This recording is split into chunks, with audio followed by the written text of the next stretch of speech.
Hey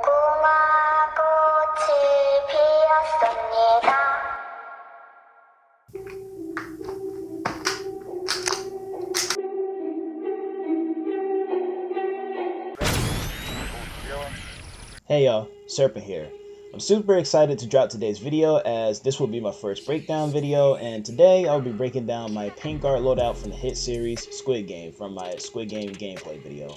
By the way, I want to give you guys a huge thank you for tuning in and watching that video. You guys have shown the video mad love and support, and honestly I just can't thank you guys enough. If you haven't checked out the gameplay video yet, please do. It is filled with a ton of intense action and my crazy antics. Y'all do like my crazy antics, by the way, right?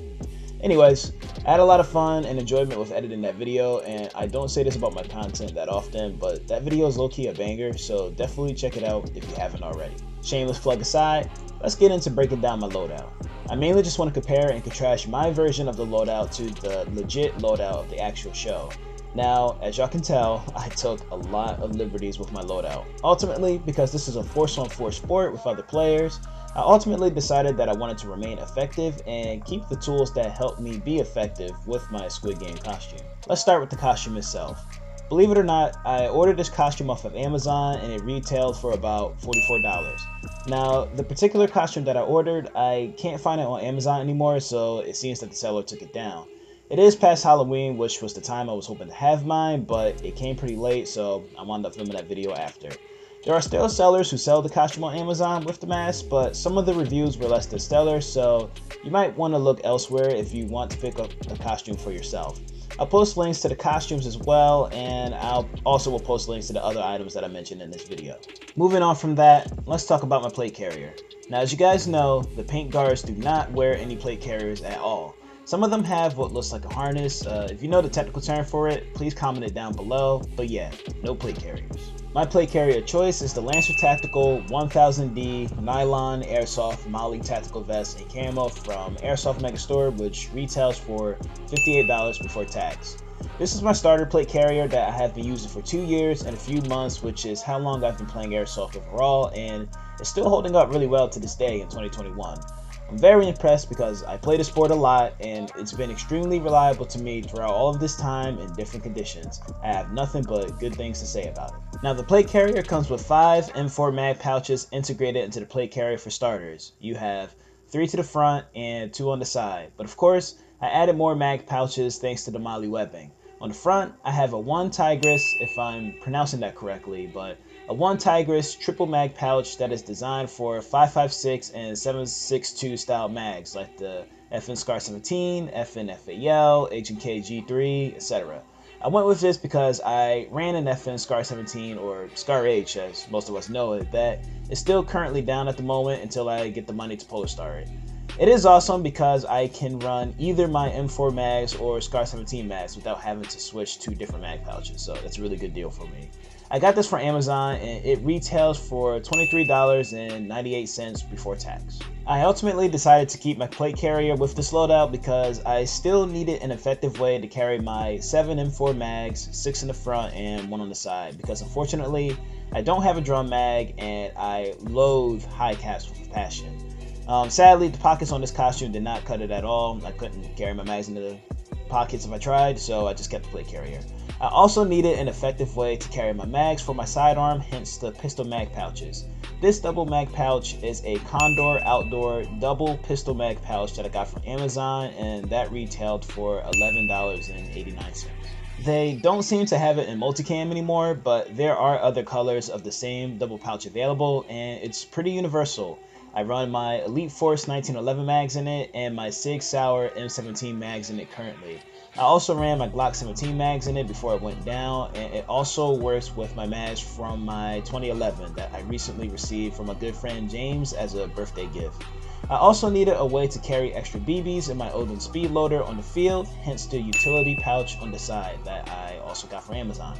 This utility pouch retailed for $28.90. This is an Idle Gear Tactical Molly EMT medical pouch. The rounds at ambush can be quite long and there are a lot of engagements on this field. I'm also an HPA user, so I needed a way to run my HK Army tank, hence the HPA tank pouch on the back of my plate carrier. This is a Valken Tactical VTech Universal Tank pouch that retails for $23.50. As y'all can tell, I am an Amazon queen. A lot of my gear comes from Amazon because your boy is low-key too poor for some of the Gucci gear, so your boy has to find some deals when he can, and my experience from shopping from Amazon has actually been pretty positive. I'm not too huge into brands when it comes to gear. The main thing I want out of my gear is reliability with a good price that looks cool to me at the same time. I would be a liar if I said I wasn't obsessed with putting cool yet functional looking kits together. I mean, this is Airsoft after all, so role playing and cosplaying is pretty huge in this community. Let's talk about my tactical belt now. Now, on the show, the paint guards have a black rigger's belt. The belt that comes with the costume is some flimsy looking belt that is pretty much useless for me. There was no way it could hold any of my gear that I normally carry on my belt, so I discarded it for my Enola Gay tactical belt that I picked up from the field in Greenwood, Delaware that I've played at called 911 Airsoft. Very awesome place to play at, by the way. I've been meaning to go back for some time now. On my belt is my Condor 3-fold mag recovery pouch that retails for $23.50 on Amazon. This is my dump pouch where I store all of my empty mags during the game. I also have my holster with my sidearm of choice, my SIG M17. The holster also comes from Amazon and it retails for $22.99. Now, when it comes to gun holsters, my preference is waistband styled holsters. I'm not too fond of drop leg holsters. Maybe someday I actually will try out a higher end one and see if my mind changes about them, but for now, I prefer the waistband holsters. Let's move on to the footwear. Now, on the actual show, the paint guards wear some black shoes and I'm pretty sure they're low cut shoes. Now, with my actual kit, I decided to keep my high top boots from Amazon. I personally prefer high top boots. For one, I like the look of them, and two, I really need my ankle support. I'm low key really clumsy, and I managed to almost completely roll my ankles twice, even with my high top boots on. So that being said, I need all of the ankle support I can get. These boots are called Pinksoldiers men's tactical boots and it's 8 inches. I got mine in thin tan and they retail for $66. Funny enough, when I played in my paint guard loadout that day, when I first came into the field, one of the refs, who's a good friend of mine named Rico, knew it was me in the costume right away because of the boots. On the show, the guards wear black gloves. The gloves that came with my costume were some flimsy latex black gloves that couldn't even fit my big ass hands. Terrible for Airsoft. So I went with my usual gloves, my Mechanics wear MG 78010 in camouflage that I also got from Amazon, and they retailed for $20.61. Now, the primary gun of choice the paint guards use on the show is the H&K MP5. Sadly, I do not have an MP5 in my Airsoft collection, so I went with something else in the H&K family, my custom Polarstar HK416A5. Why? Because she slaps. Last but not least, actually this is the most important piece of my kit I want to talk about, is my face and eye protection. My biggest concern I had with setting up my kit was the overall protection of my face, teeth, and eyes. The mask is very flimsy and it cannot withstand a BB shot up close. My friend put that to the test after the day was done. I came up with the idea of wearing a balaclava with mesh mouth protection and low profile goggles underneath my paint guard mask to protect everything with my face. The goggles I went with are the Pyramex iForce Sporty Dual Pane Anti-Fog goggles on Amazon. They retail for a total of $15.96, and I went with the clear ones. My balaclava is also for Amazon. This is called the Levins, if I'm pronouncing this correctly, but the Levins balaclava mesh mask. I got mine in black and it retails for a total of $15.99. Guys, safety is the most important thing to consider with Airsoft.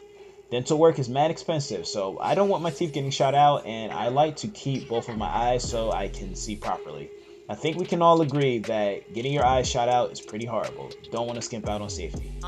Serpent. Yeah? I noticed that you're wearing the wrong mask. The actual gunmen on the show wear triangle masks instead of square masks. The square mask guards are actually the highest tier of guards, and they work directly under the front man, so that's inaccurate. You're an Airsoft gunman, so to speak, so you should have gotten the triangle mask. Oh, and also, you took so many creative liberties with your kit. I think the goal most people have is to make their kit as, identical to the most original thing as possible. So, what are you even doing this for? Just for clout? Correct! Alright, damn, got me.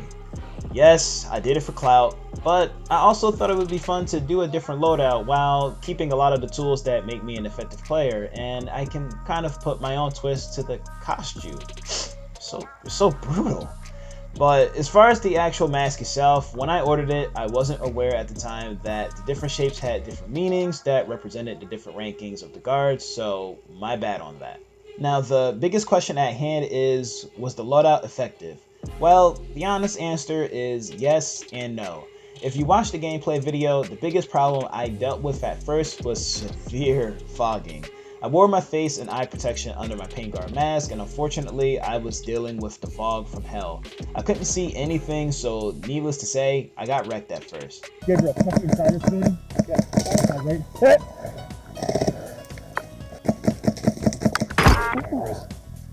Hit! Hit! I eventually decided to take off my paint guard mask under proper guidance from one of my squad mates because I was wearing my goggles and balaclava underneath the mask. It's a shame too because all of my face and eye protection fit perfectly under the mask. If there's an airsoft version of the Squid Game mask that is completely safe to play with and I don't need mouth or eye protection underneath it, I would definitely try this again. This will pretty much wrap up the breakdown of this loadout. Please drop a comment and hit that like button if you enjoy this type of content, and I definitely will continue to make more breakdown videos in the future. Please tell me what other unique loadouts you guys would like me to try out as well in the comments below. I think the next time around, I actually will try to keep it more authentic to the original loadout. Again, if you haven't seen the gameplay video yet, please give it a watch. You guys have been showing that video mad love, and like I said, I can't thank you guys enough. Thanks for watching, y'all. As always, push things to the limit and have fun. Serpent out.